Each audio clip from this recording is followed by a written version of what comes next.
Hades has a lot to answer for. You see, I had zero interest in the whole roguelike thing before that game came crashing into my life. Then it became something of an obsession, one that I sank entirely too much time in. It was hard to stay mad though, especially when I was having such a blast. I kicked ass, took names, and befriended many a local along the way. There's a good boy. I even got to pat Cerberus. The dog has enough troubles of his own. Eventually, I escaped. Or so I thought. Turns out the roguelike still had its hooks in me. It was living in my head rent-free. What else could this genre offer?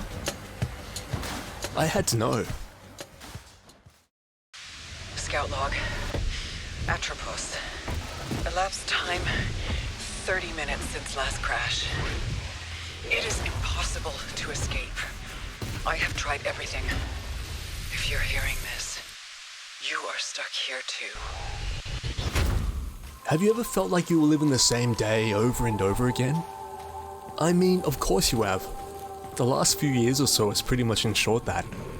Selene can absolutely relate too, though it's a bit more literal in her case. Scout log. Atropos. I have found a deceased Astra Scout here. Checking identification on helmet. It's...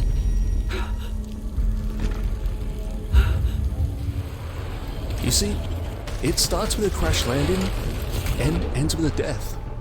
Selene's death to be precise. That's a bad day by anyone's standard, right? But here, death's just the cycle's cue to reset and start anew.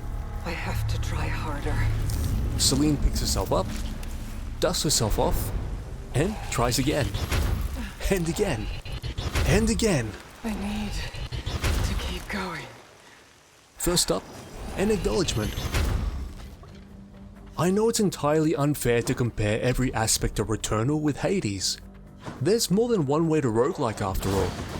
It's just that Hades brought a niche genre into the mainstream by offering a kinda gentler roguelike. Returnal most definitely leans back into the niche. It's a game that's not big on handholding, safety nets, or providing a particularly accessible experience.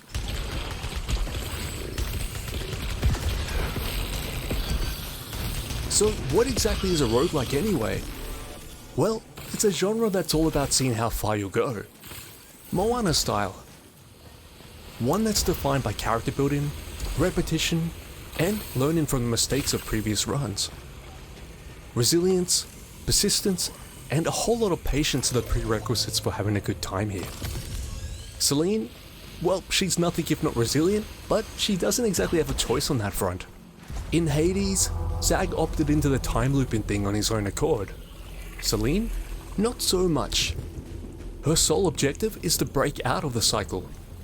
Believe me friend, that'll prove easier said than done. Because we're about to come face to face with alien life of decidedly hostile intent. A first contact scenario, seen through the barrel of a gun.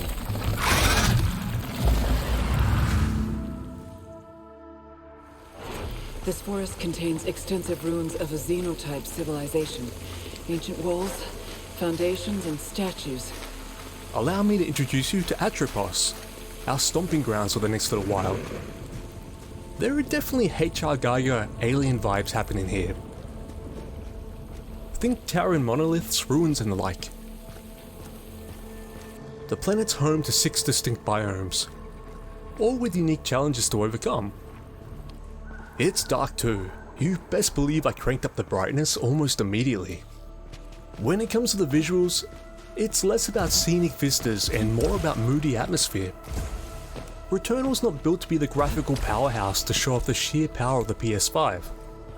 Instead, it's in how it runs that's truly impressive. With a steady 60 frames per second, facilitating all the quick reflexes. That's a good thing too, because quick reflexes are make or break in these parts. You will get swarmed. Never stop moving are words to live by. Literally. You can expect to be overwhelmed and outnumbered as a rule. Thankfully, Selene can handle her own. Most of the time. Don't worry, even if you fail, there are lessons in getting your ass kicked. Bad guys, they telegraph their moves after all, just like in Dark Souls. Taking a moment to stop and observe their patterns will serve you well the next time around. And yeah, there's going to be a next time around. I had lofty ambitions of a flawless first run, only to get humbled real fast. I kept getting my ass handed to me over and over again. You might start kicking around the notion that you're not going to be able to progress, but really, you've just got to stay the course. Understanding the structure here is key to enjoying the game. Initially, I thought the levels were infinite, so I tried to take on the first boss as soon as I encountered it. Rookie mistake with deadly consequences. Turns out an 80s training montage of character building prep work is your best bet for survival. Exploring every single chamber in the lead up to the big event is strategy tried and true. And even then, it'll be a tough fight. But you can do it, friend. I believe in you. It can absolutely backfire though. Sometimes you'll decide to explore just one more room, and that ends up being your downfall. That's always followed with some riled up fist shaking. It's hilarious when you follow an incredible run with one where you're defeated in the second room. But it's also a great feeling to salvage one you thought was irreparably messed up. And there's that persistence thing again. It's important not to write yourself off. Returnal is defined by choices. Not on the narrative front, but in how you build your character. Customizing here is done through augmentations and parasites. Encountered a small life form. They'll dictate how your run unfolds in pretty dramatic ways. Seems docile.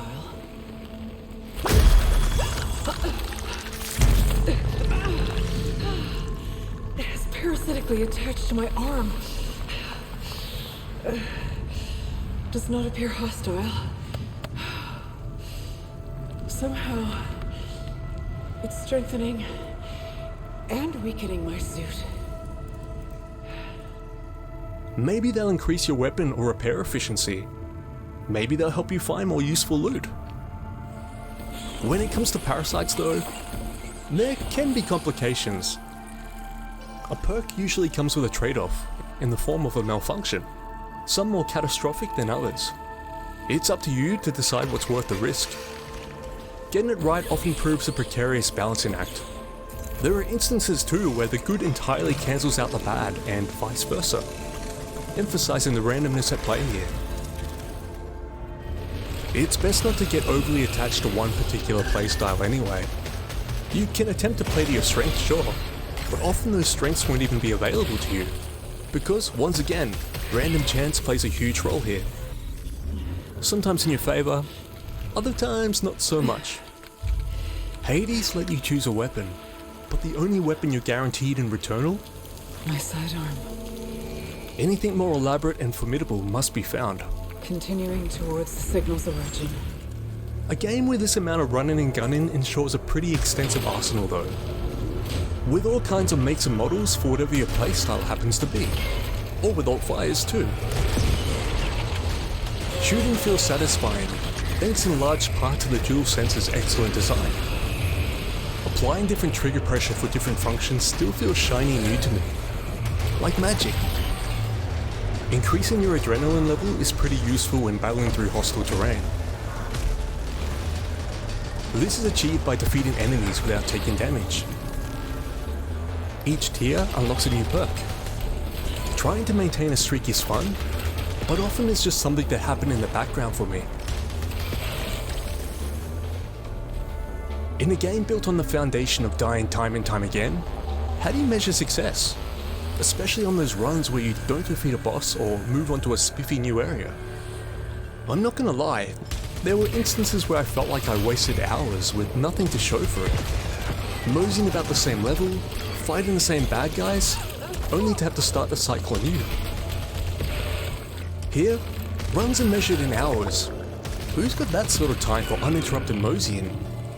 Initially, there was no opportunity to save your progress along the way either. Thankfully, since release, the option to suspend your game mid-cycle has been patched in, proving that nothing has been compromised by allowing you to pick up where you left off. Discovered xenotype technology on the corpse of a sentient. Scan is indicating potential for suit augmentation. In Returnal, almost nothing is carried over from one playthrough to the next. Stumbling upon new alien tech, unlocking ciphers need to translate languages, Evidence of rudimentary xenotype language discovered. upgrading your guns. That's the progression that keeps you going in instances where the game feels like a bit of a slog. Weapons you hate can quickly become your favorite with a little bit of leveling up. The upgrades that enable you to explore new parts of existing locations thankfully carry over too. You'll usually see one level so many times that it'll be a welcome sight to finally advance to another. That's something that makes the hard-earned triumph of finally defeating the boss all the sweeter.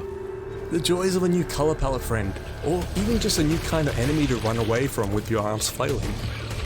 It's the little things. Be warned though, a new cycle will always put you back at the ship. Honestly, Returnal can be a bit of a jerk when it comes to respecting your time. Fear not, there are things you can look out for to help even the odds a bit. Some are best discovered on your own, rewarding exploration and all that good stuff. So that's your cue to cover your ears or skip ahead if you don't want to know. Astronauts, a must-have. Collect them at every opportunity. You won't be sorry. They provide a bit of a safety net by letting you survive a killing blow. Always useful. Considerable defense, but dispatched.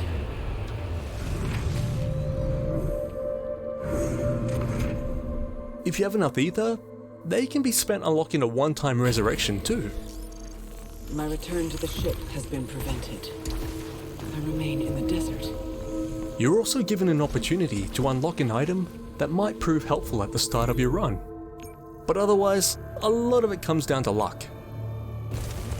Obeleths are Returnal's currency of choice, and the means to accessing many of the upgrades.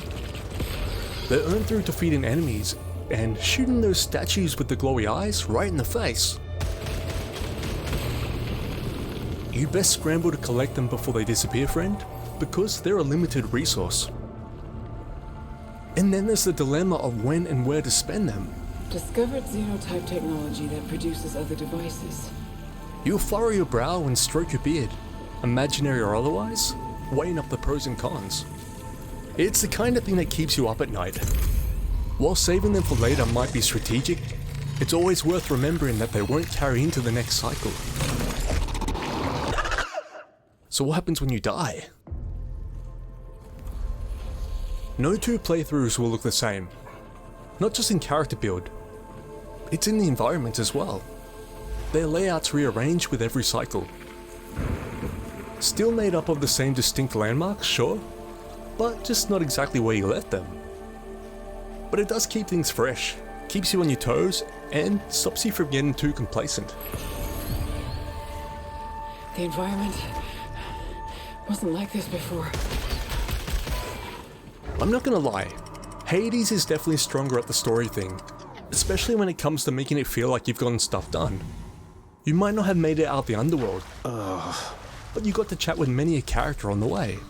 Still died and everything, but not as quickly as he used to, so that's progress, right? This one's more of a solitary experience. You'll occasionally catch glimpses of Selene's life in brief fragments at the beginning of each attempt.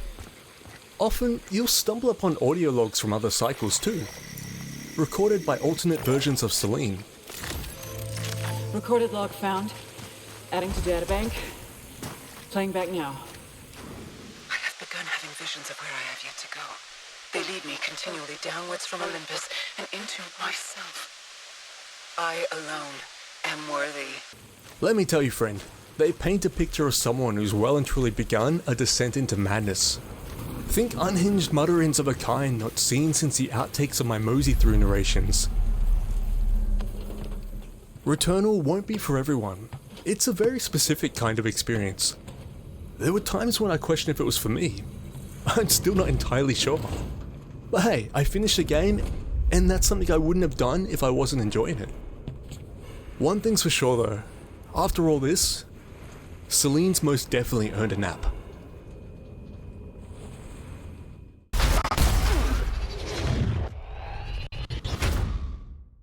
Okay, that's enough. That was Mosey Through. I'm Dan Clarke. Thanks for watching. And don't forget to mosey through to the like and subscribe buttons, friends.